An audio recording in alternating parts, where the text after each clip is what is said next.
Greetings, my name is Matt Fiello, and I'm a technical marketing engineer with the Cisco Compute Systems product group. And today, I'm going to talk to you about the new Intersight private appliance, also known as AirGap. We're going to discuss some important DNS prerequisites, as well as how we get the software, the installation, and setup of the software. We're going to touch on some troubleshooting, as well as showing you how to license the product. The licensing is a little bit different since it is AirGap. It's not connected to the Cisco licensing portal. With that, let's now move on to the DNS prerequisites. Okay, so let's move on to some critical preparations, and that's to configure your DNS properly.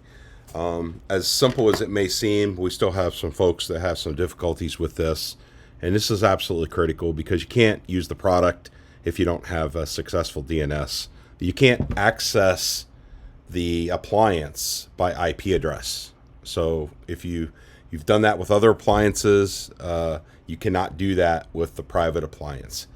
So you must have a good A record, and you must update the associated pointer, okay, for reverse lookup. So make sure you do have a good A record in DNS.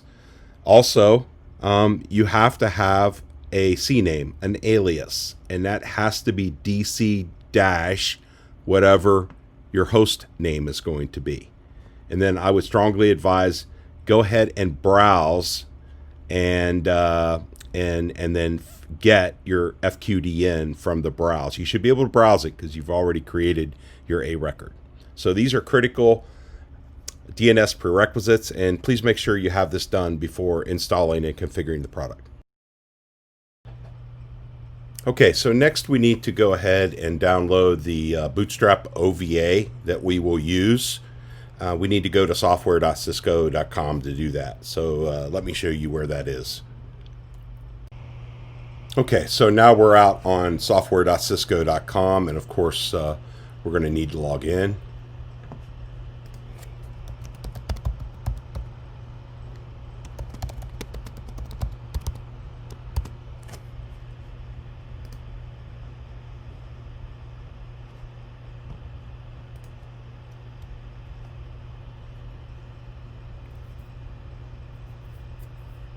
Okay, so once we have logged in, we're going to go to software download. And I've got history here that I could find it very easily, but first time you do this, you probably want to type in Intersight. And it takes you right to the appliance. And definitely download the latest OVA, which is 148. And you're going to go ahead and download that. It's a little over 3 gigs. And again, if you're in a classified environment, then you're going to download that, transfer it to a media stick, get it through your process to get it introduced to the classified side of the house. So with that, we'll stop here and move on. Okay, so now we've downloaded the OVA and we've transferred it. And I actually have the OVA installed on my desktop, so I'll be referencing the OVA from vCenter from my desktop. So let's go to that. Okay, we're back inside vCenter in our lab, and let's go ahead and deploy that OVA that we downloaded. And I saved that to my desktop.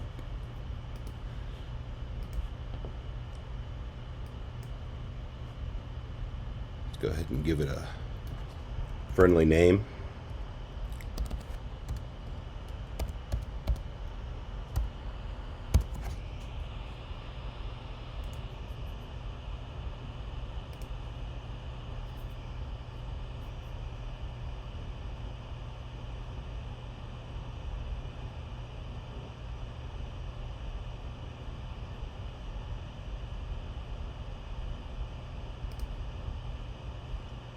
Okay, just a couple of comments about the configuration size here. It's all a function of how many vCPUs and how much RAM you're going to throw at the private virtual appliance.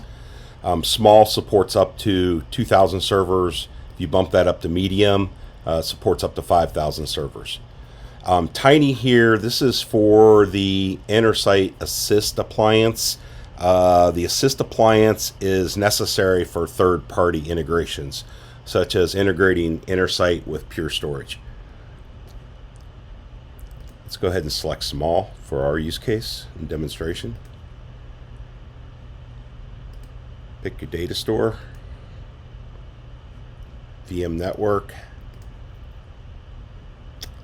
Let's provide, I've already got a IP reserved.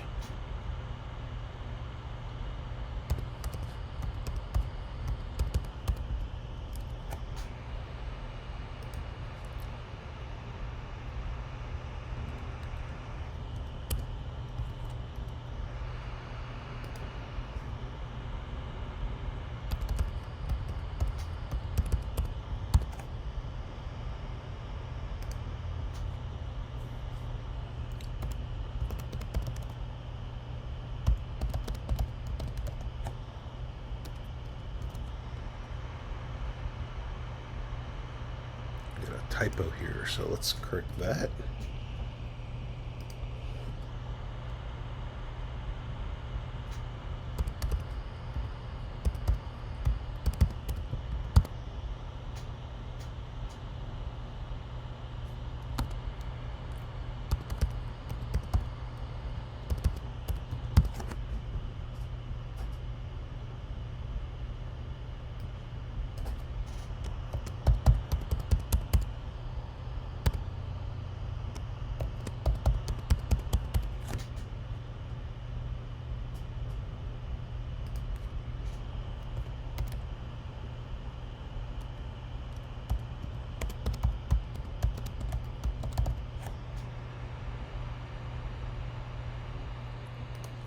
Click Next.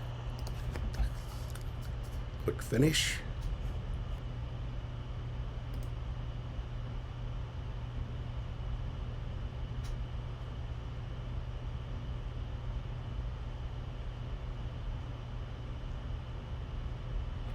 Okay, so we'll go ahead and let this OVA finish deployment, and we'll be right back. Okay, so after you deploy the OVA, you're going to want to power it on, and you're also going to want to be a little patient and let it sit there for about 10 or 15 minutes before you then try to navigate to the URL http://fqdn of the private appliance. You can't access the appliance by IP address. You have to have DNS correct. You have to have your FQDN resolvable. So if you get a little premature here and you hit the URL too quickly, you're going to see a solid gray web page. So just give it a few more minutes.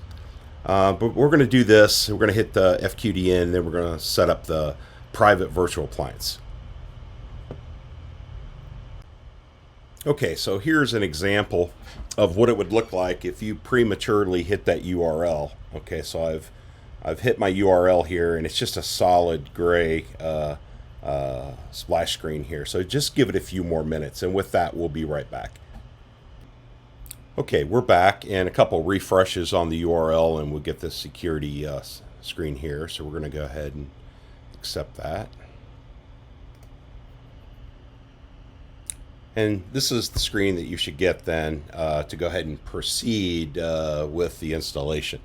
Okay, so remember the OVA was just a bootstrap OVA. Okay, so now we have to really get access to a binary file that we're subsequently going to download and then upload to the OVA and then complete the actual install of the private virtual appliance. So once you hit this splash screen here, you're going to want to hit the middle button here, Intersight Private Virtual Appliance, and you're going to proceed. Okay, so once we're here, it says upload software. Okay, so we're going to download the requisite software from an internet accessible machine. Okay, and you have to have a private appliance account. So we're going to create one. Okay, and first of all, we're going to go to this URL.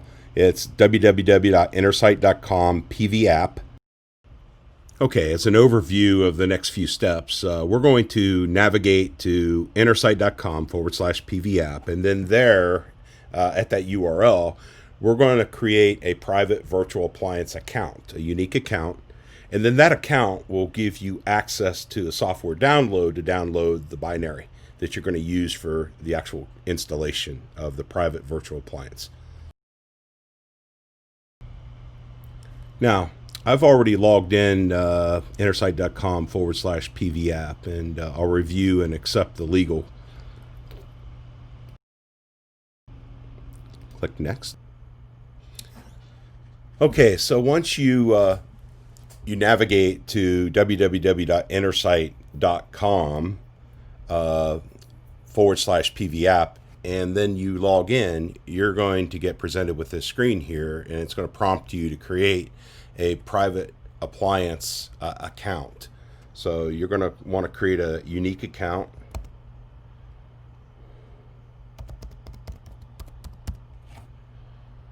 And then it's asking you for a product instance registration token. So you're going to want to go to your Cisco Smart Licensing account. Okay, here's my virtual account for my private virtual appliance, and I have tokens, or I have licenses in here for the different tiers within the private virtual appliance. So I have a token already generated here. So I'm going to go ahead and capture that code. And then I'm going to go back here and I'm going to paste it in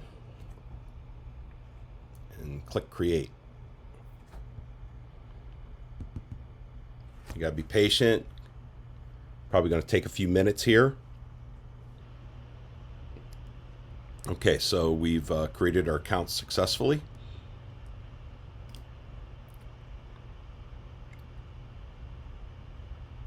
Click go to Intersight.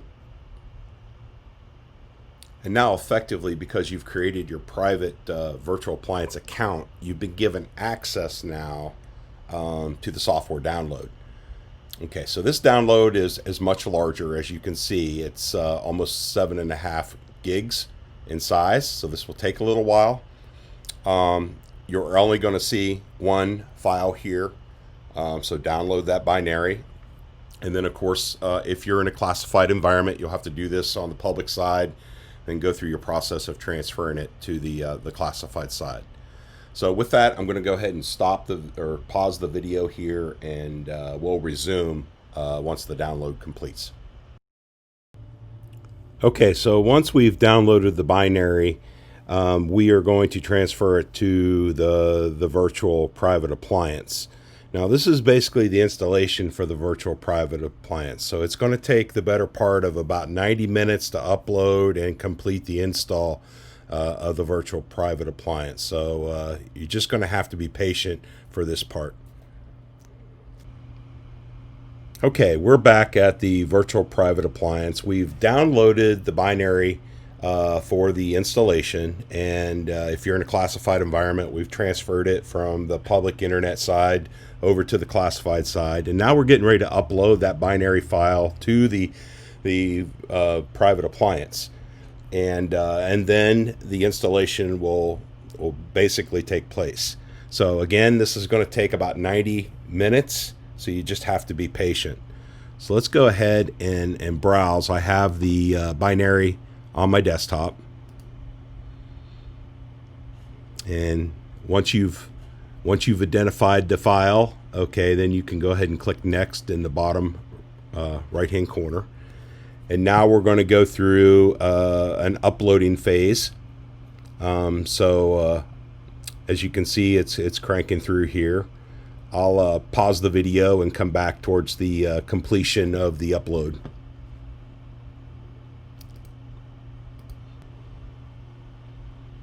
Okay, we're back, and we're about 90+% here.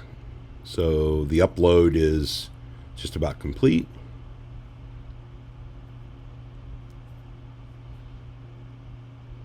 And it does pause here a short while at 100%.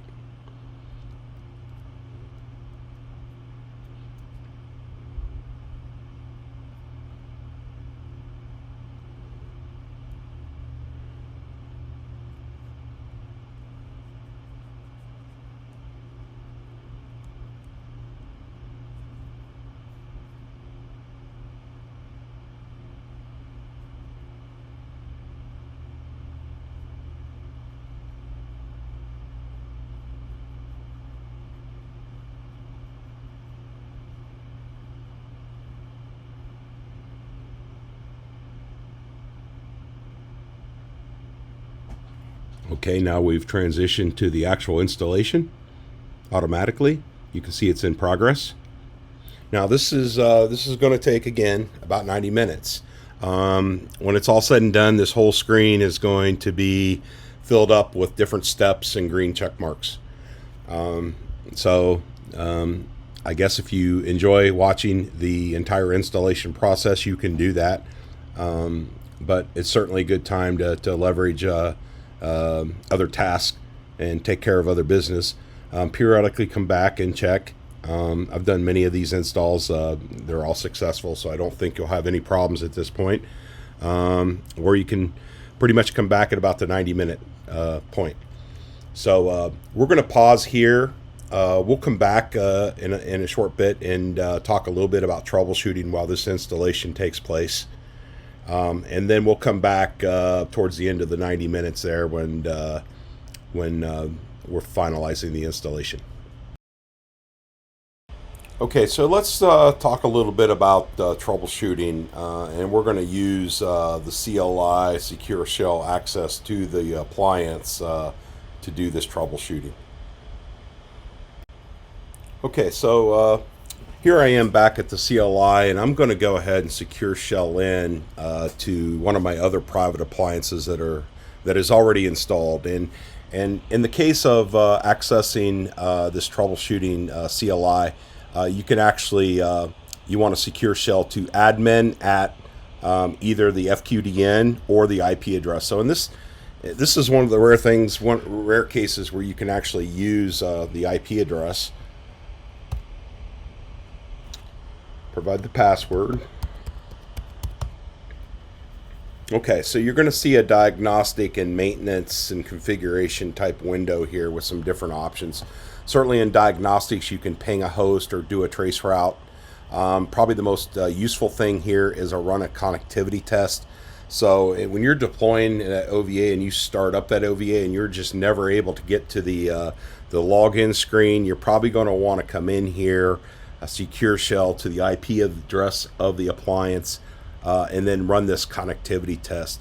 You can also, from a configuration standpoint, you can show your current network configuration, actually make changes to the network configuration, restart services, and then if you're online with TAC, they very well might want to get into the debug shell. So this is a Cisco TAC only capability here. Also, you can show your system services status under maintenance. You can restart those services or simply reboot the entire virtual appliance. So let's go ahead and use option A there under configuration, show the current network configuration, and you can see that right here. So you can double check and verify your network settings. And then we're going to do a connectivity test, and this is a pretty exhaustive test. We're testing like 7-8 different items here, predominantly good network connectivity, gateway, a DNS resolution lookup.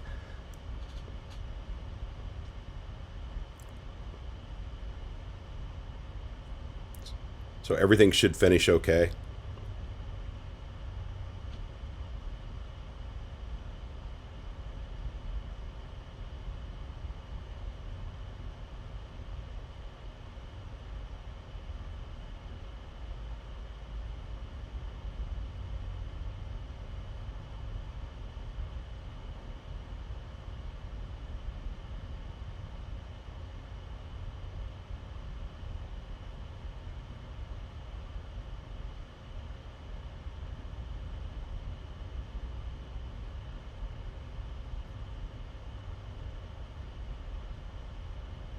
Okay, so everything completed okay, as expected.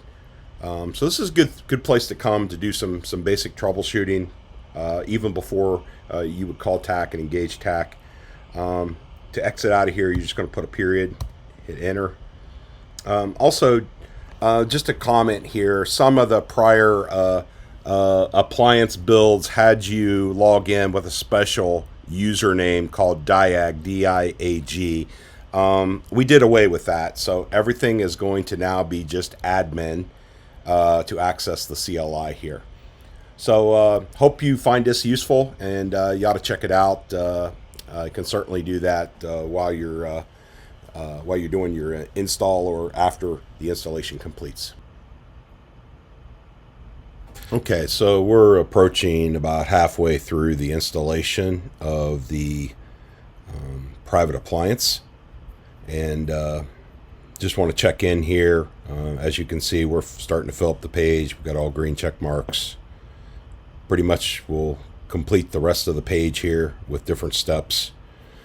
It is a long installation, but also you have to realize you're basically creating an entire cloud environment inside of a virtual appliance, inside of a virtual machine. So all the microservices and the different management capabilities that you would have with the SaaS cloud version of Intersight, we're having to box that up and put that inside a virtual appliance. So it does take time to build that out. So we'll pause again and we'll come back towards the end of the installation. Okay, so we're starting to come to the end of the installation. Just continue to let this thing bake till final completion, and then once this does complete, you get the security screen and you can hit the URL. Okay, so the install is now complete, and again, you have to hit the fully qualified domain name of the appliance. You cannot use the IP address as a URL. And so we're going to go ahead and move on to licensing of the private virtual appliance. It's a necessary first step to complete the licensing to gain use of the private virtual appliance. Okay, so post-install, we're back with the private appliance, and we've logged in, and we now have to license the product. So you cannot use the private appliance until you properly license it. So the first thing you're going to need is this reservation code that you see here.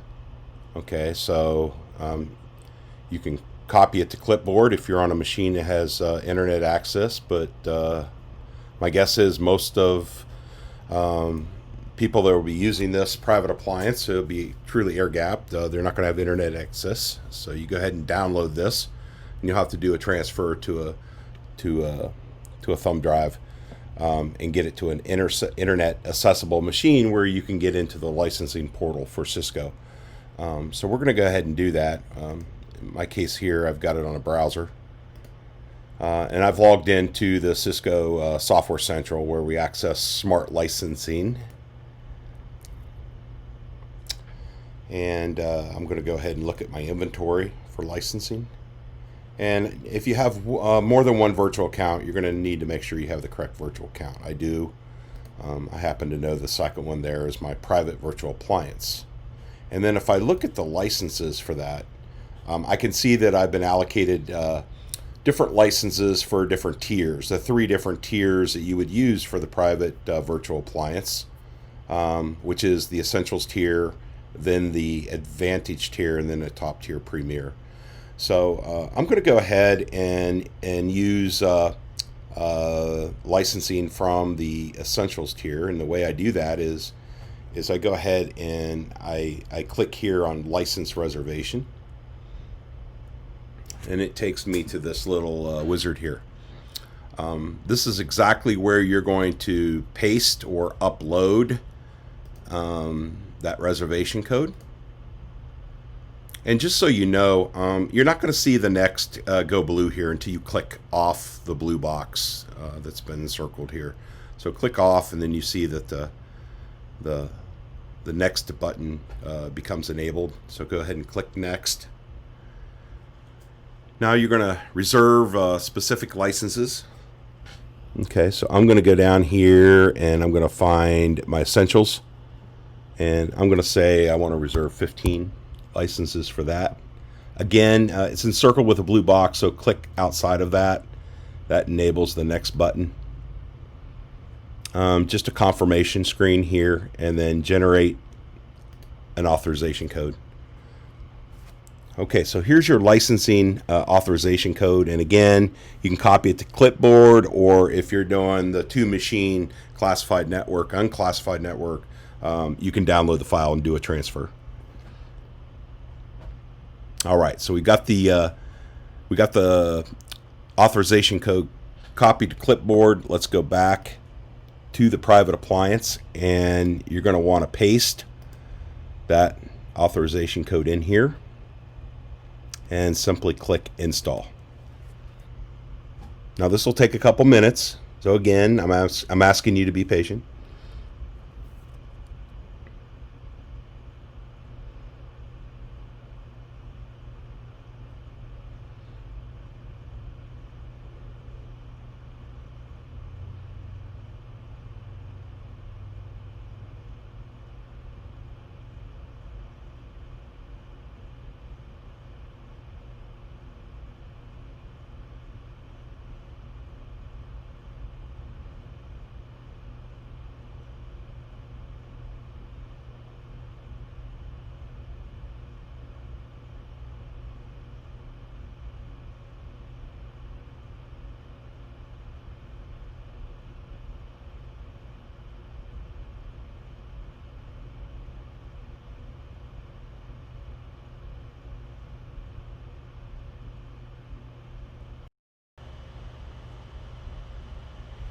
Okay, you can see that you have your license key successfully installed now, and the next key should be enabled, so click next.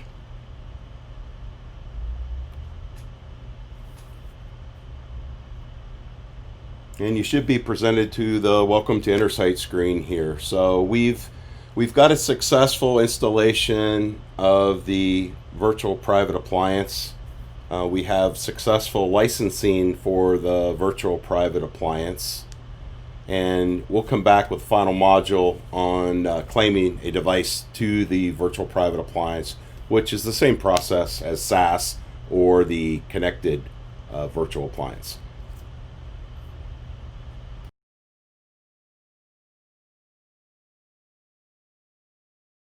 Okay, so let's go ahead and go through a claim unclaim process. I'm actually going to unclaim from a previously installed private virtual appliance and then claim to the newly installed private virtual appliance. And then I'm also going to show you how to deregister a license so everything's clean in case you have to change private virtual appliances for some reason. At least you know how to do it. Okay, so we're back, and I'm actually in a previously installed virtual private appliance, and I've already got a server, a C220 standalone server claimed to that private virtual appliance. So what I've done is what we need to do is go to the Devices tab, and we're going to go ahead and select that standalone server, and we're going to go ahead and delete that. That basically unclaims it from Intersight. Okay, and we got a success message up here. Now we're going to switch over to our newly installed private virtual appliance, and we're going to go to the Devices tab, and we're going to go ahead and click Claim a New Device, and it is single claiming. In the pull down here, notice you have multiple selections here. Let's go ahead and select Integrated Management Controller, or IMC, which you would use for standalones. And need to type in the IP address.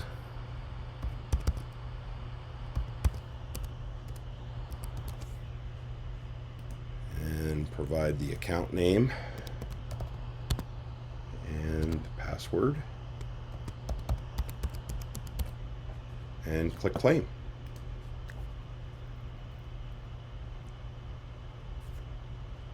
You can watch the workflow up here. You can watch it from here, or you can click in and go to details.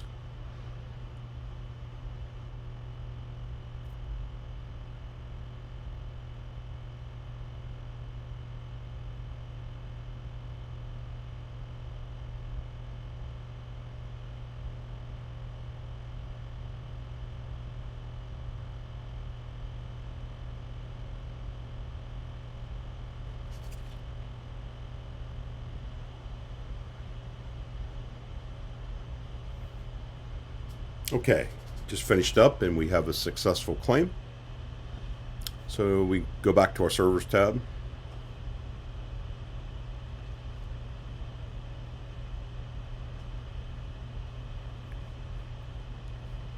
I need to refresh.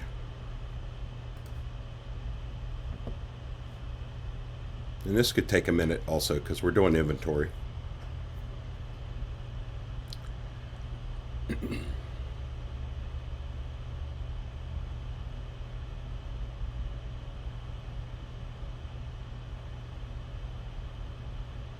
Okay, there we go.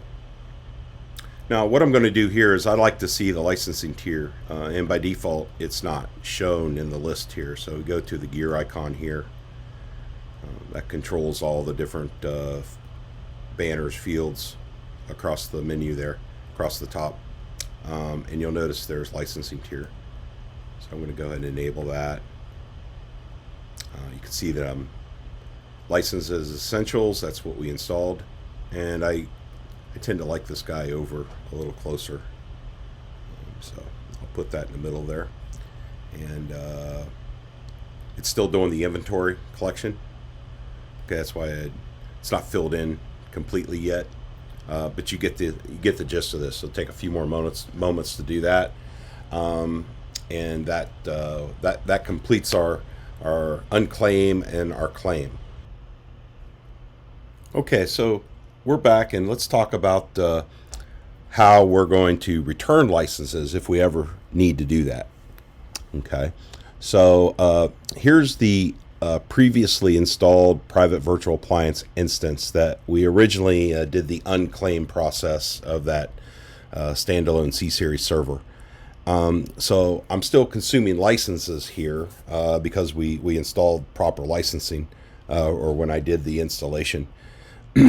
So if I ever want to return those licenses and basically credit back my smart licensing account, okay, you got to start here and basically generate a return code. So the first thing we're going to do is we're going to go here and go to settings